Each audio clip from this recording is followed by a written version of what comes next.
Begitu RK lawan kotak kosong, kita menangkan kotak kosong. Ya nggak? Kemungkinan besar penjagalan-penjagalan ini sudah jelas.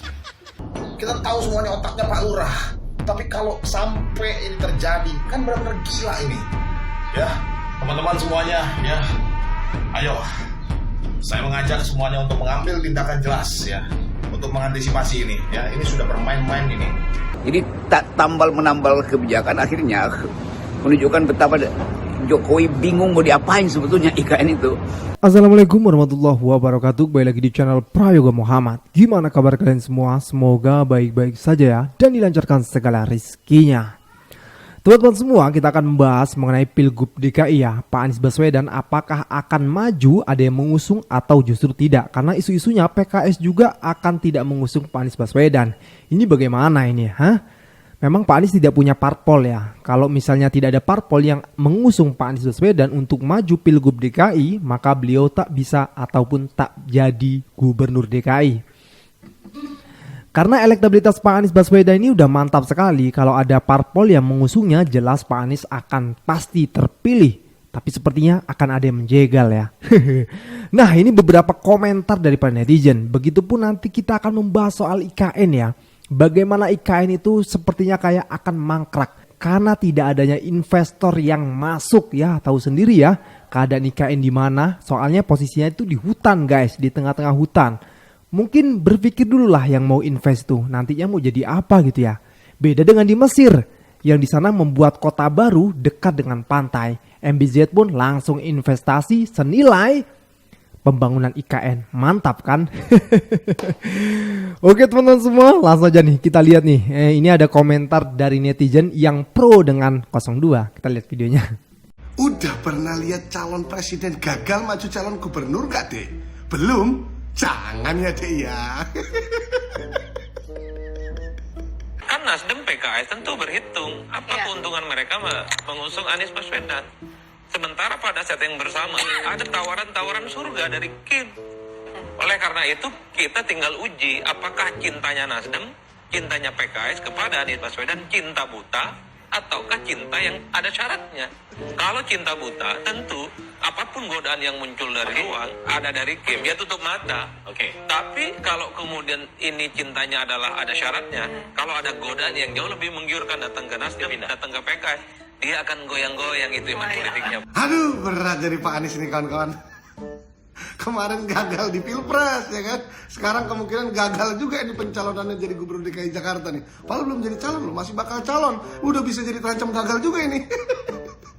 Ini sudah santer terdengar kawan-kawan ya. Katanya Kang Ridwan Kamil ya kayaknya maju di Pilgub DKI Jakarta diusung oleh Kim Plus. Ya kan, Koalisi Indonesia Maju Plus. Berarti akan ada partai yang masuk lagi ke Kim ya, antara Partai Nasdem, Partai PKS, Partai PKB. Loh, berarti kalau andai kan PKS, PKB, Nasdem masuk ke Kim, loh Pak Anies gimana nasibnya? Kalau kata Bang Adi Praitno, analis politik, Partai Nasdem dan Partai PKS semua sekarang sedang berhitung apa keuntungan mereka mendukung Pak Anies, mengusung Pak Anies. Apa keuntungannya? Coba jawab dulu, bantu. Dan aku sangat sepakat ya dengan Bang Adi Praitno ya. Semua itu tentang cinta. Apakah Partai Nasdem dan Partai PKS ya cintanya itu cinta buta atau cinta bersyarat kepada Pak Anies? Ya kan? Karena menurutku nggak mungkin adalah cinta buta ya di politik ya. Politik itu kan serba dinamis dan serba kepentingan, Pak Anies. Ya, yang cinta buta hanya anak abah sama abahnya, siapa lagi ya kan? Atau anak abah udah nggak cinta lagi sama abahnya karena abahnya terancam gagal nyalon. Sowak banget sih lu Bang. Sok yes banget. Seneng banget gitu ya kalau Pak Anies gagal ya. Ya oke lah, nggak apa-apa, nggak masalah. Kita tinggal lihat saja nanti apakah akan ada parpol yang mengusung Pak Anies atau tidak. Jikaupun tidak, ya sudah nggak apa-apa juga gitu loh. Mungkin memang nasibnya Pak Anies ataupun rezekinya Pak Anies bukan di situ gitu kan. Bisa di lain waktu lagi. It's okay, yang penting berjuang dulu guys. Nah, bagaimana pendapat dari teman-teman pendukung Pak Anies Baswedan? Kita lihat videonya. Kalau ada partai perubahan tidak dukung Anies di Jakarta, selingkuh dengan partai Kim, diingat itu ya. tenggelamkan 2029. Tapi kalau ada yang dukung sekarang, itu yang kita pilih buat kedepannya. Nah, kalau Partai Kim emang udah nggak dukung ya nggak masalah. Yang bahaya kan yang selingkuh. Nah, benar nggak?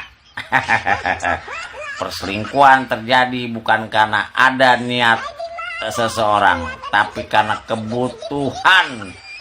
Ya nggak? Karena kebutuhan operasional partai. Udah.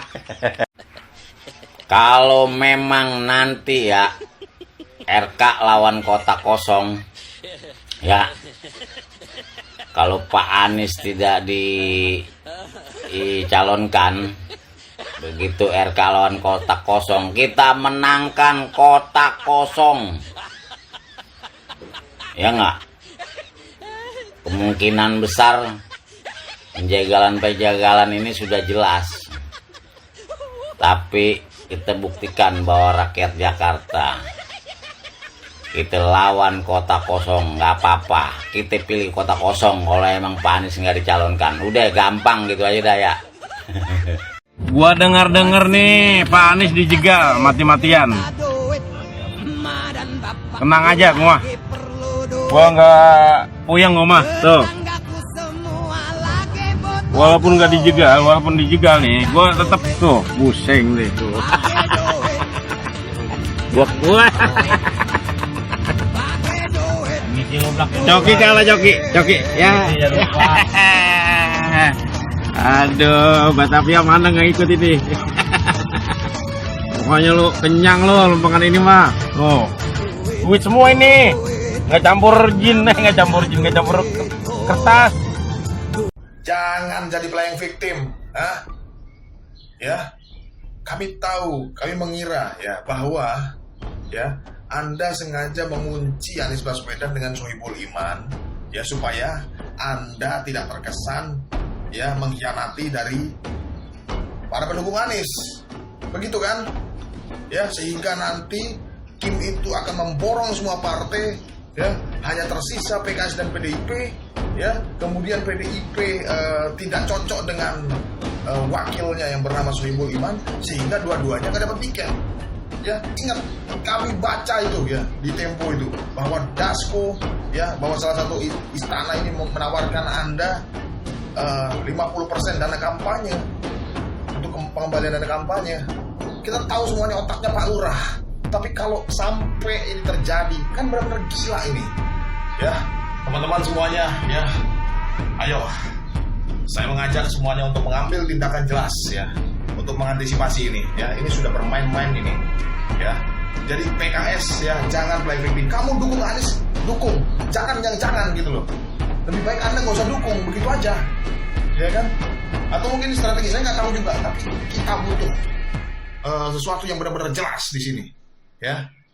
Operasi senyap, Anies terancam gagal nyagup. Anies harus gagal nyagup. Dianggap akan merusak konstelasi politik ke depan, terutama Pilpres 2029. Karena itu, ada upaya sistemik yang terus dilakukan untuk menggagalkan Anies nyagup. Kalau berhasil dirayu, ditekan, diiming-imingi itu yang namanya PKB, Nasdem, dan PKS. Sehingga PDIP kekurangan kursi untuk mencalonkan gubernurnya sendirian. Ada 4 partai yang diprediksi bakal mengusung Anies di Jakarta. Nasdem, PKB, PDIP, dan PKS. Komunikasi telah dijalankan secara intens. Ada titik temu dan selangkah lagi deklarasi bersama. Selangkah lagi, sebuah kata yang ringan dinarasikan tapi tak gampang untuk direalisasikan. Kenapa? Ada operasi senyap. Dilakukan oleh kekuatan dan uang besar yang berupaya gagalkan deklarasi itu. Anies Baswedan jangan sampai diusung di Pilgub Jakarta. Bahaya. Operasi senyap itu menyasar partai-partai yang diprediksi kuat bakal mengusung Anies di Pilgub Jakarta. Nasdem misalnya. Sudah mulai ada nama-nama kadernya yang jadi tersangka. Anda tahu PKB saat ini sedang digoyang?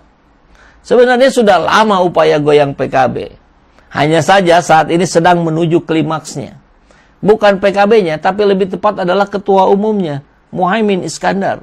PKS adalah partai yang tidak akan dibiarkan mengusung Anies Baswedan, meskipun sudah secara resmi di depan publik mendeklarasikan aman. Operasi Senyap kabarnya tidak berhenti untuk terus menggoda dan membujuk PKS. Apa tawarannya? Anda pasti sudah tahu. Wow, ngeri sekali ya. Berarti memang benar ya, nyata adanya Pak Anies adalah manusia termahal saat ini. Begitu pada ketar-ketir ya dengan Pak Anies Baswedan kalau nanti bisa maju di Pilgub DKI. Karena udah jelas banget nih, rakyat DKI setuju banget kalau Pak Anies menjadi calon ataupun menjadi gubernur DKI yang selanjutnya. Karena track record beliau yang memang benar-benar membuat rakyatnya itu bahagia gitu ya, dipimpin oleh sosok seorang Anies Baswedan.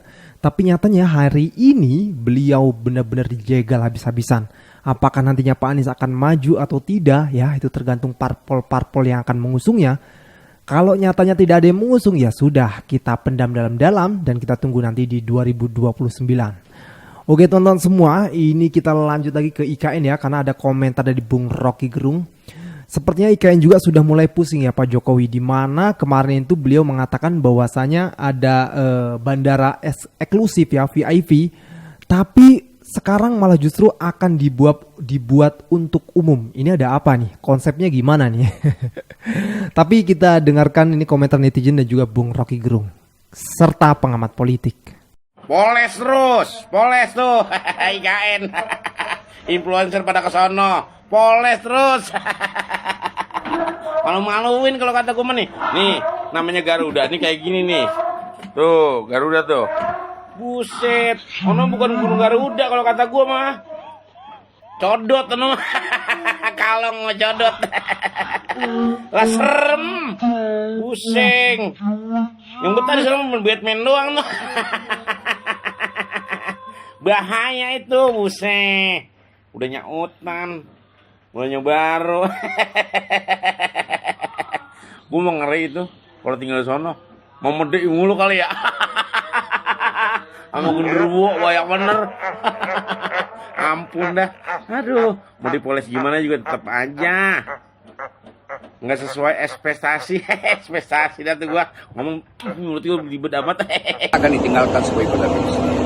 Tetapi berita itu bahwa akhirnya bandara IKN itu yang khusus untuk VIP jadi komersial itu penanda bahwa kacau dari awal konsepnya. Padahal sebetulnya bandara itu ada bagian yang paling esensial untuk jadi acuan supaya AMDAL bisa dikeluarkan. Kan bandara itu sumber polusi teknologi, polusi cahaya, polusi udara.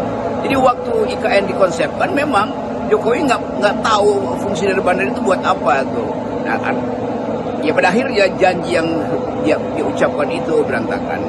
Jadi sekali lagi semua hal yang pernah dibuat oleh Jokowi akhirnya berantakan.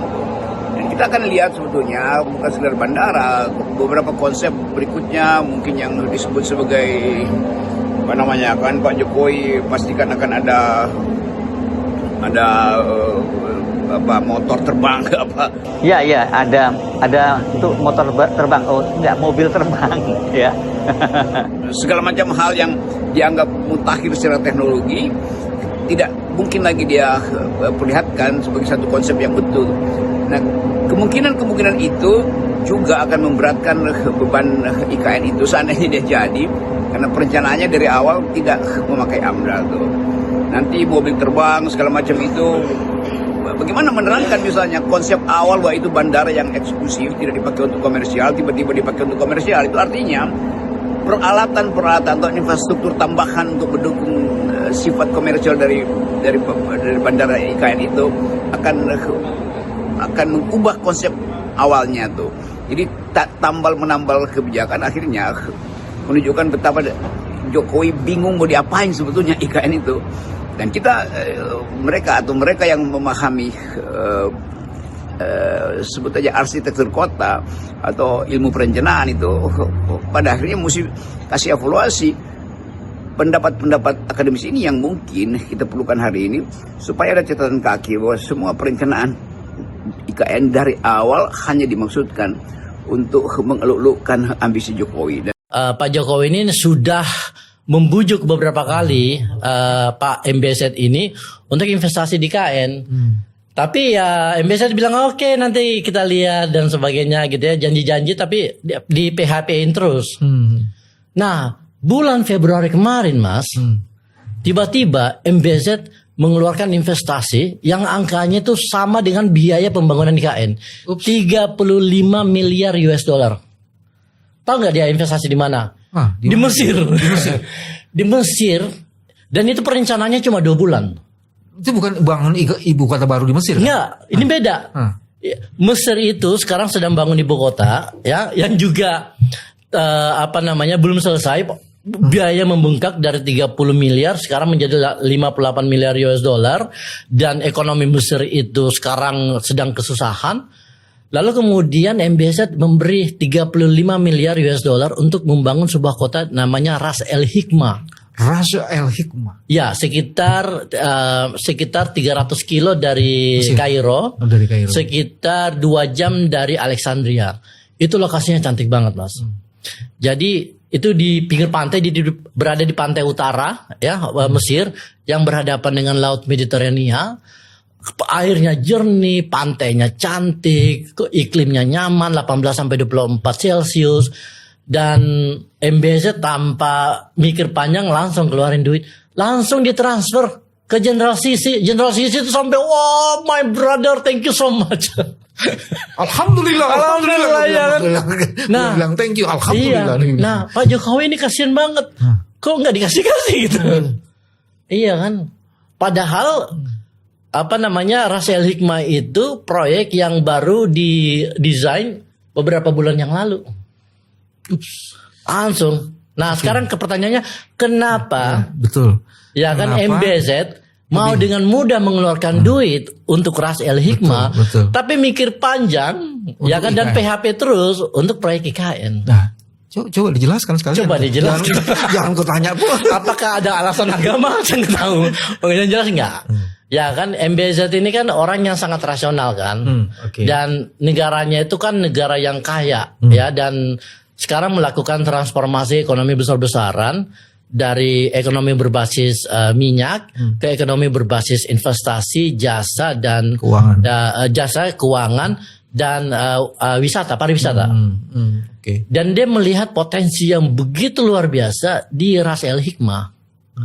Dia udah bayangkan, kalau misalnya Ras El Hikmah saya bangun, ya, saya bangun properti rumah-rumah untuk orang kaya. Lalu kemudian bikin pantai yang begitu cantik, orang-orang pada berdatangan, wisatawan pada berdatangan. Wah, itu berapa juta US dollar dia bisa dapat per bulan. Orang-orang kaya di Eropa akan beli properti di situ, ya kan? Yang sebenarnya yang diharapkan oleh Pak Jokowi. Tapi tidak terjadi. Kenapa? Siapa yang mau investasi di tengah hutan, Mas? Siapa wisatawan mana yang mau datang ke sana, ya kan? Bisnis properti mana yang mau datang ke sana, perusahaan multinasional corporation mana yang mau bikin headquarter di IKN. Yes. Apalagi judulnya itu perpindahan ibu kota negara. Benar. Jadi kalau kita lihat lokasinya kan juga udah kalah banget sama Ras El Hikmah. Ras El Hikmah itu berada di Laut Mediterranean yang merupakan jalur laut yang paling ramai, paling sibuk di dunia. Ya kan? Sementara IKN itu di depannya adalah Selat Makassar. Tidak ramai di situ. Yang ramai di Selat Malaka. Tapi bukannya ramai nih tonggang-tonggang batu bara, bukan di situ. Nah, ya paling kalau ada tawaran investasi batu bara mungkin iya gitu kan. Tapi kan ya udah beda konteks gitu. Ya kan, belum lagi akses kan. Untuk ke IKN itu kan kita harus mendarat di Balikpapan, lewat jalan tol dan sebagainya gitu. Kalaupun juga ada bandara di IKN itu kan bandaranya kecil kan untuk VVIP gitu. Jadi hitungan-hitungannya itu memang udah menunjukkan bahwa sangat tidak layak buat perusahaan atau investor besar untuk masuk ke IKN gitu. Karena mereka tidak melihat potensi profitabilitas ya yang tinggi. Kan kalau mau investasi mending sekalian di Singapura. Ya kan. Jadi kembalinya uang jauh lebih cepat. Iya, atau sekalian ke Bali misalnya.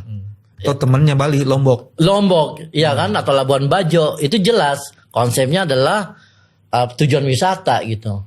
Tapi IKN nggak jelas gitu. Nah seperti itu Mas saya kira. Ya. Nah setelah kita mendengarkan video ini, rasa-rasanya IKN akan seperti Hambalang part 2 ya.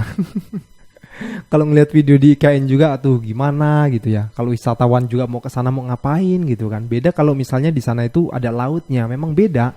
Hutan dan laut itu udah beda, dua sisi yang berbeda gitu ya. Banyakan orang itu kalau pelesiran ataupun main itu lebih ke laut sih daripada ke hutan. Ya ada juga yang ke hutan tapi banyakan ke laut gitu daripada ke hutan ya. Ya begitulah teman-teman semua. Oke teman-teman semua, jangan lupa untuk berikan komentar dan kritikan kalian di bawah ini. Jangan lupa juga untuk like, subscribe channel ini. Sekian dari gua Prank Muhammad. Wassalamualaikum warahmatullahi wabarakatuh.